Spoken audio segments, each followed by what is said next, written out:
framework within which you can put people on the left and right in their proper position. The right basically is that portion of the population that's whose temperamental proclivity is to admire and support hierarchies and work effectively within them. Whereas the liberal types are very good at generating new hierarchies. And that's because they're high in trade openness, they're less conscientious, so they're not suited as well to within hierarchy operation.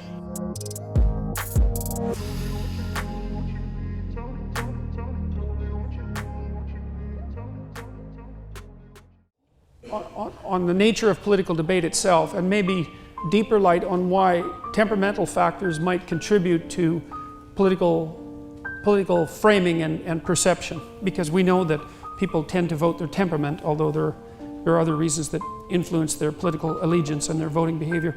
So let's start with a couple of simple observations. The first is that complex biological creatures, and even simple biological creatures for that matter, have to move forward in the world. And so that's the case for any creature that's mobile, and that goes all the way down to one-celled organisms. The idea that approach and avoidance are the fundamental motivations is a very old biological idea and seems to apply across levels of analysis in the animal kingdom.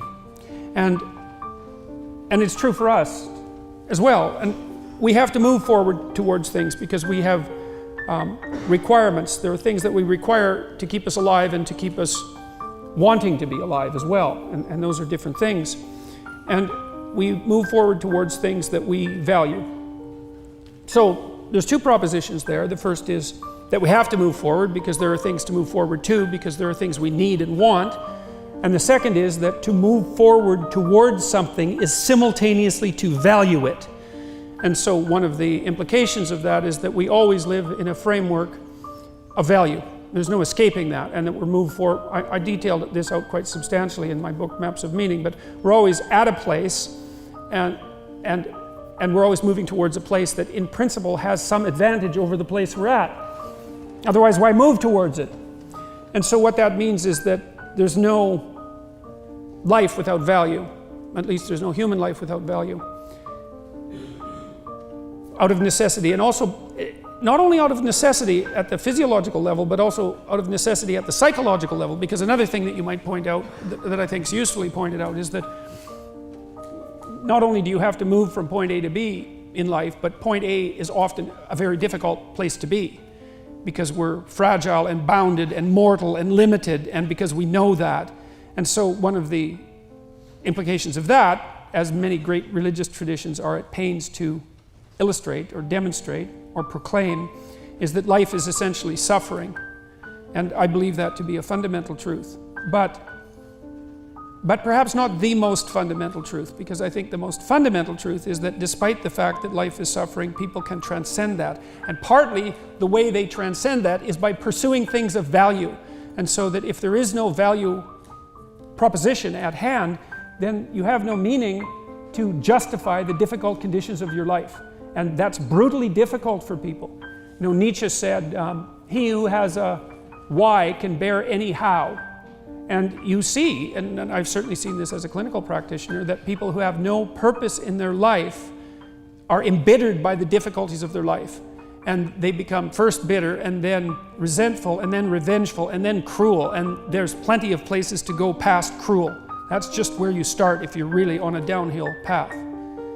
All right, so those are the first propositions. The second proposition would be, well, if you're going to pursue something of value, because you're a social creature, you're going to pursue that thing of value in a social space, and that means you're going to compete and cooperate with people around you in the pursuit of that value. And what that inevitably means is that, given that the pursuit of anything valuable is going to be a collective enterprise, that you're going to produce a hierarchy, or maybe more than one hierarchy, but at least a hierarchy of competence in relationship to that pursuit. So it doesn't matter what you decide to pursue, maybe you're going to do that cooperatively, you're going to find that you and other people vary in your ability to manage that pursuit effectively and efficiently. And so there's going to be a hierarchy of people, from those who are very good at the pursuit. Maybe it's pole vaulting, maybe it's delivering massages, maybe it's delivering groceries, maybe it's setting up an enterprise. It doesn't matter. But if it's a valuable pursuit and you pursue it socially, you're going to produce a hierarchy. And the hierarchy is going to be one of competence. And so if you're going to pursue value, then you're going to construct a hierarchy. And then there's an implication from that, which is that if you construct a hierarchy, most of the people within that hierarchical structure are a minority of people are going to be fantastically successful at the pursuit, and a very large number are going to stack up at the bottom. And that's a manifestation of what's known as Price's law. It's mapped by the Pareto distribution. It's an expression of what's been known among economists as the Matthew principle from the New Testament. To those who have everything, more will be given. From those who have nothing, everything will be taken away. And it's an iron law of the distribution of success in hierarchy. So if you're going to have value and you're going to have hierarchy, then you're going to have inequality. And that's a problem. Now, you can't, so now you have a political divide there. So the conservative types say, well, we need the hierarchies. And that's self-evident as far as I'm concerned, given that set of propositions, because if you're going to pursue something of value, which you have to and need to, then you're going to produce a hierarchy.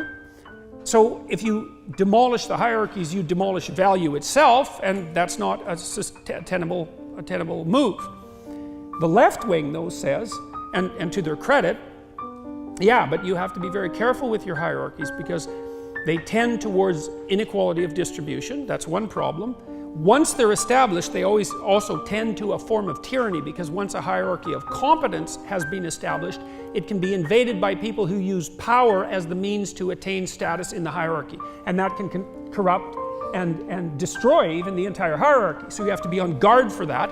Plus, if your hierarchy becomes too steep in its distribution, so it's too tiny a fraction of people at the top and too great an agglomeration of people at the bottom, especially under conditions of genuine privation, then the people at the bottom, it's not only unjust and unfair and producing excess suffering, but the people at the bottom have nothing to lose and might as well just flip the hierarchy on its end.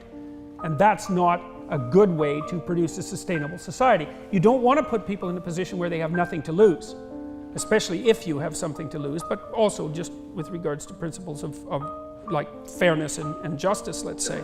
So it seems to me that that's a decent way of conceptualizing the political landscape, and that gives you a conceptual framework within which you can put people on the left and right in their proper position.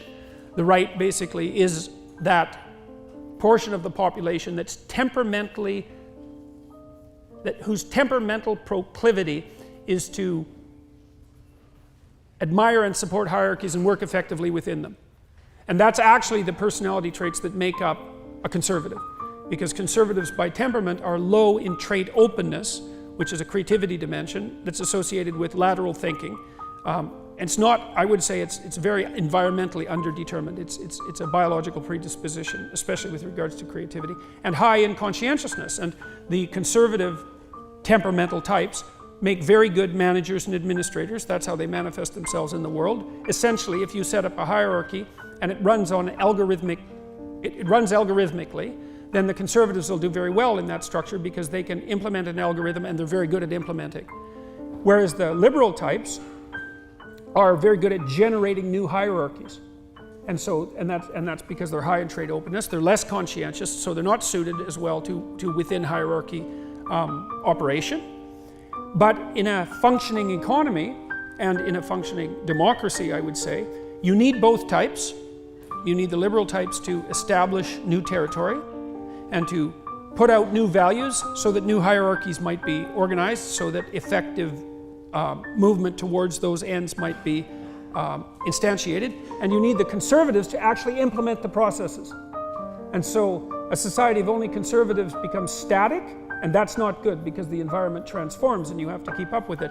And a society that's only composed of the left-leaning liberal types is very good at generating all sorts of new possibilities, but very bad at generating all sorts of new actualities.